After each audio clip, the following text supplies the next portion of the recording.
No one expected the gorilla to remember. When the rescue team first found him, he was sitting in the middle of a destroyed clearing deep inside the jungle. Trees had been cut down.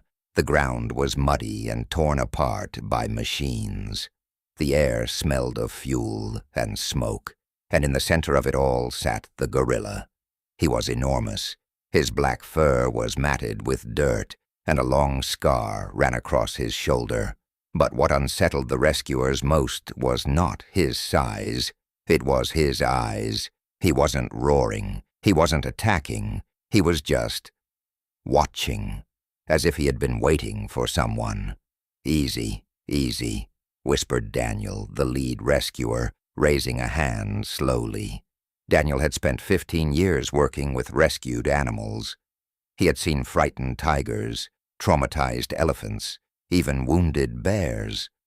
But the silence of this gorilla felt different, almost human. Behind Daniel, one of the younger volunteers whispered nervously, "Why is he just sitting there?" Daniel didn't answer. Because the gorilla was looking directly at him, not at the group, not at the truck, at him. And then something strange happened. The gorilla stood up slowly, took 2 heavy steps forward, and stopped. The volunteers froze. If the animal charged, none of them could escape in time. But the gorilla didn't attack. Instead, he lowered his massive head slightly. Daniel blinked. It looked almost like recognition. The gorilla was transported to the wildlife sanctuary 2 hours later. The workers named him Kobo. At first, Kobo refused food. He ignored fruit. He ignored vegetables. He ignored the carefully prepared meals that the sanctuary usually gave rescued gorillas. Instead, he just sat near the fence, staring toward the forest, day after day, like he was waiting for something that would never come back. Some of the workers started whispering that Kobo might not survive long. Animals that lose their families often lose their will to live. But Daniel didn't believe that. Because Kobo wasn't empty. He was thinking. Daniel could see it in the way the gorilla studied everything. The gates, the trees, the people walking by. Kobo remembered things. And one evening, Daniel learned just how much. It happened during feeding time. Daniel entered the enclosure alone, carrying a bucket of fruit. Most rescued gorillas slowly approach food, but Kobo didn't move. Daniel placed the bucket down and stepped back. For a moment, nothing happened. Then Kobo stood up, slowly, carefully, and walked toward Daniel. The distance between them was only a few meters now. Daniel could hear the gorilla breathing, deep, heavy, powerful. Kobo reached the bucket, but didn't touch it. Instead, he lifted his massive hand. Daniel's heart jumped. But Kobo didn't strike. He gently placed his hand on Daniel's arm. The volunteers watching through the glass gasped. No wild gorilla should behave like that. Kobo leaned closer. His eyes studied Daniel's face. And then something even stranger happened. The gorilla made a soft sound, not a roar, not a grunt, a quiet, almost questioning sound, like he was asking something. Daniel felt a chill run down his spine, because suddenly he realized something impossible. Kobo wasn't afraid of humans. He knew them. That night, Daniel searched through the rescue reports again. Most of Kobo's past was unknown. The illegal loggers had already fled when the team arrived, but buried inside the files was a small note, a witness statement from a nearby village. Years earlier, a baby gorilla had been taken from the forest by poachers. The villagers had tried to stop them, but the poachers escaped. No one ever saw the gorilla again. Daniel stared at the report. The timeline matched. The location matched. And slowly, a terrible possibility formed in his mind.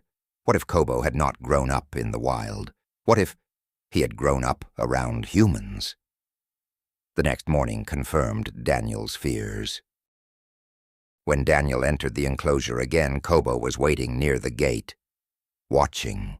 The moment Daniel stepped inside, the gorilla walked straight toward him. No hesitation, no fear. Kobo stopped only an arm's length away, and then he did something that shocked everyone watching. The gorilla reached out and gently took Daniel's hand, not grabbing, not pulling, just holding it, like someone who hadn't felt kindness in a very long time. One of the volunteers whispered behind the glass, "Oh my God." Daniel didn't move, because in Kobo's eyes there was something no one expected to see in a wild animal: memory, pain, and hope. But what none of them understood yet was that Kobo wasn't just remembering the past. He was waiting for someone, and very soon that someone would arrive. 3 days passed, 3 long days in which Kobo behaved unlike any gorilla the sanctuary had ever seen. He followed Daniel with his eyes everywhere. If Daniel walked along the fence, Kobo walked beside him. If Daniel stopped, Kobo stopped. And every evening, just before sunset, the gorilla returned to the same spot near the gate and stared down the dirt road that led to the sanctuary entrance, waiting. Daniel couldn't stop thinking about the old report from the village. A stolen baby gorilla, poachers, years missing. Something about Kobo's behavior made a terrible story begin to form in Daniel's mind. But the truth arrived sooner than he expected. On the 4th morning, an old pickup truck rolled slowly toward the sanctuary gates. The guards rarely received visitors this deep in the reserve, so they stopped the truck immediately. A thin man stepped out. His clothes were dusty, and his beard was gray with age. He looked like someone who had spent most of his life outdoors. "I heard you rescued a gorilla from the logging zone," the man said quietly. One of the guards crossed his arms. "That area was full of illegal activity. What do you want with the animal?" The man hesitated. Then he spoke a sentence that made the guard immediately call Daniel. "I think that gorilla might know me." Daniel met the stranger in the small office near the entrance. "My name is Marcus," the man said. His hands were rough, scarred, and shaking slightly. Daniel studied him carefully. "And why would a wild gorilla know you?" Marcus took a long breath. "Because 20 years ago, I raised one." The room fell silent. Daniel slowly leaned back in his chair. "Start talking." Marcus's story began in a small village at the edge of the forest. 20 years earlier, he had worked as a mechanic repairing farm equipment. His life was simple, quiet. One night, poachers came through the area. Gunshots echoed through the jungle. Marcus and several villagers ran toward the sound. What they found would haunt him for the rest of his life. A gorilla family had been slaughtered. The poachers had been hunting bushmeat. But among the bodies, something moved. A tiny baby gorilla, still alive. Marcus's voice trembled as he told the story. He was barely breathing. His mother was gone. The villagers argued about what to do. Some wanted to leave the baby. They feared the poachers would return. Others wanted to bring him to the authorities, but the nearest wildlife office was hundreds of kilometers away. So Marcus made a decision. "I took him home." Daniel's eyes narrowed. "You kept a wild gorilla?" Marcus nodded slowly. "At first I thought he would die in a few days, but he didn't. Instead, the baby gorilla survived. Marcus fed him milk from bottles. The tiny creature slept in a wooden box next to Marcus's bed, and slowly, the baby began to grow. Marcus gave him a name, Kobo. For 5 years, Kobo lived beside Marcus, not in a cage, not as a pet, more like a strange, powerful child. Marcus showed Daniel old photographs he had brought in a worn envelope. In one picture, a young gorilla sat beside a small wooden house, holding a banana with both hands. In another, the gorilla clumsily tried to help Marcus carry tools across the yard. "He followed me everywhere," Marcus said quietly. "He learned things fast, too fast." Kobo understood gestures, commands, even simple tasks. But as the gorilla grew larger, the villagers began to worry.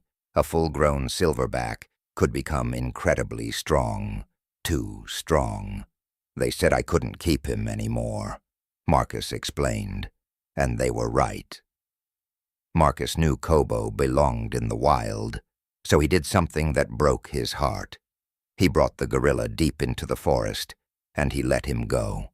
Marcus looked down at his hands. "I thought that was the end." But it wasn't. Months later, poachers returned. This time they were hunting live animals. Exotic buyers paid enormous money for young gorillas. Marcus tried to stop them, but he was too late. Kobo had disappeared. For 20 years, Marcus believed the gorilla was dead, until a week ago, when someone from a nearby village mentioned that a massive gorilla had been found sitting alone in a destroyed logging camp.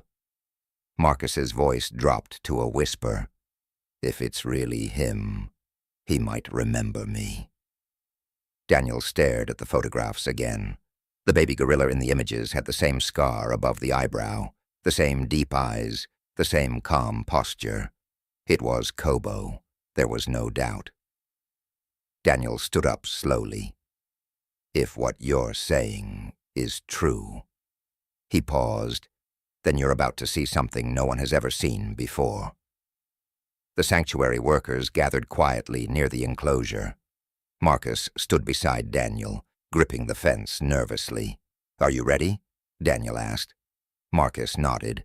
Daniel opened the gate and stepped inside. Kobo was sitting beneath a tree. The moment the gorilla saw Daniel, he stood up. Then something strange happened.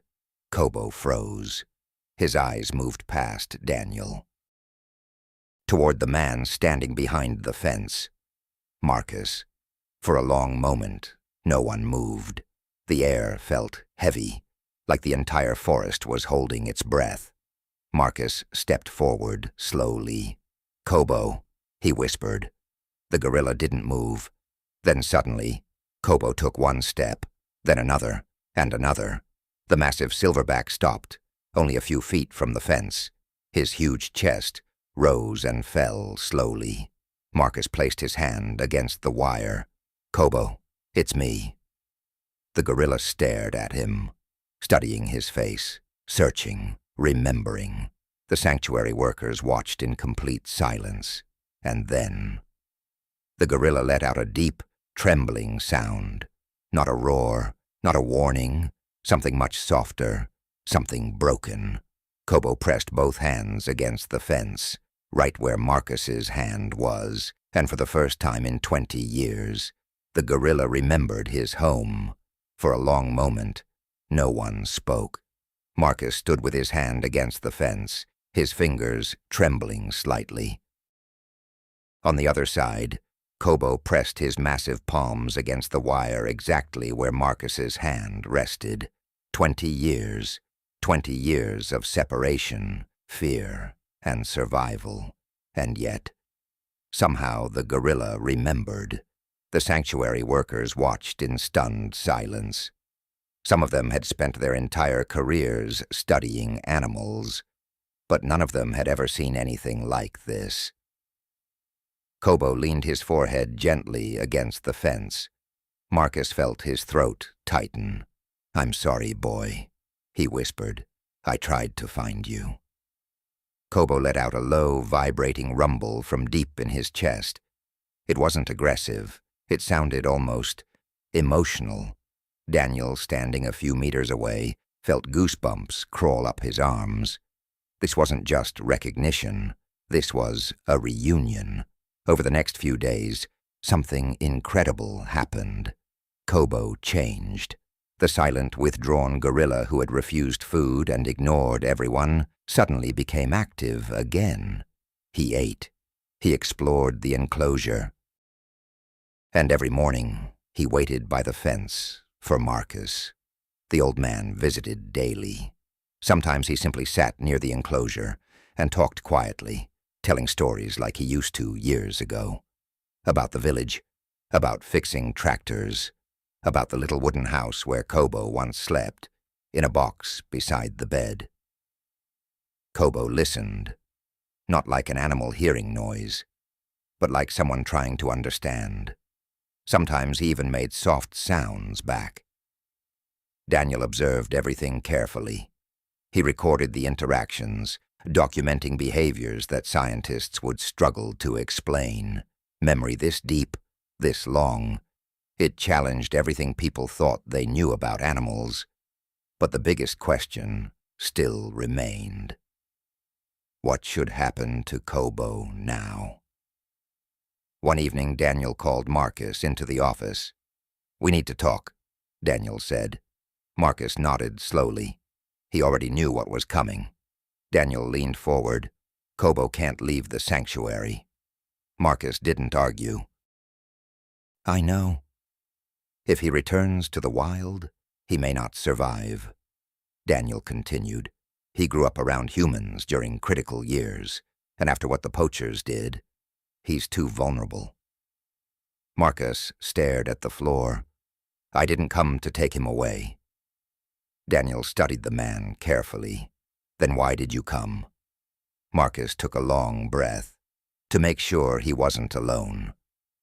But the forest had other plans. 3 nights later, the sanctuary alarms suddenly exploded with noise. Lights flashed across the compound. Guards shouted into radios. Daniel ran outside. "What happened?" One of the guards pointed toward the outer fence. "Someone cut the perimeter." Daniel's stomach dropped. Poachers. Again. Inside the enclosure, Kobo sensed the chaos instantly. His body became tense. His powerful shoulders rose as he listened to the distant sounds of engines. The same sounds he remembered from years ago. Machines. Men. Danger.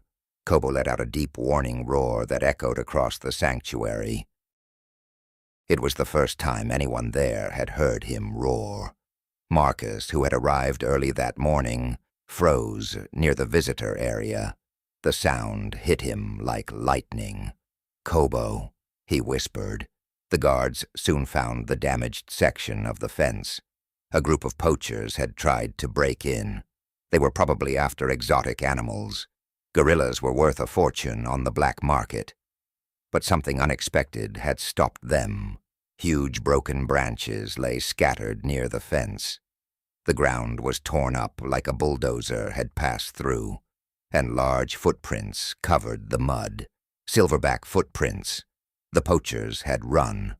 Fast. Later that morning, Daniel entered the enclosure. Kobo sat near the fence again, calm but alert.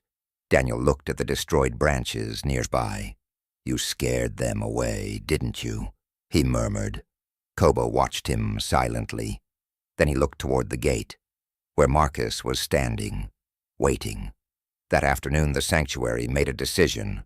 Kobo would stay, not locked away, but protected. The sanctuary would expand the enclosure, giving him a massive forest area to live in safely, a place where he could be free, but safe from the people who once took everything from him. And Marcus would be allowed to visit, not as an owner, not as a trainer, just as a friend. On the day the new forest enclosure opened, Marcus walked to the gate one more time. Kobo stood on the other side. The huge metal doors slowly slid open. For the first time since arriving, Kobo had access to a wide stretch of untouched jungle. He looked at the trees, then back at Marcus. For a moment no one moved. Marcus smiled softly. "Go on, boy," he said quietly. "This is where you belong." Kobo stared at him for several seconds. Then the gorilla did something none of the workers expected. He stepped forward, placed his massive hand gently against Marcus's shoulder, just once, like a goodbye, or maybe a thank you. Then Kobo turned and walked into the forest. The leaves closed behind him. But the silence that followed didn't feel empty, because everyone standing there knew something important. Kobo had not just survived, he had remembered, and sometimes remembering is stronger than losing.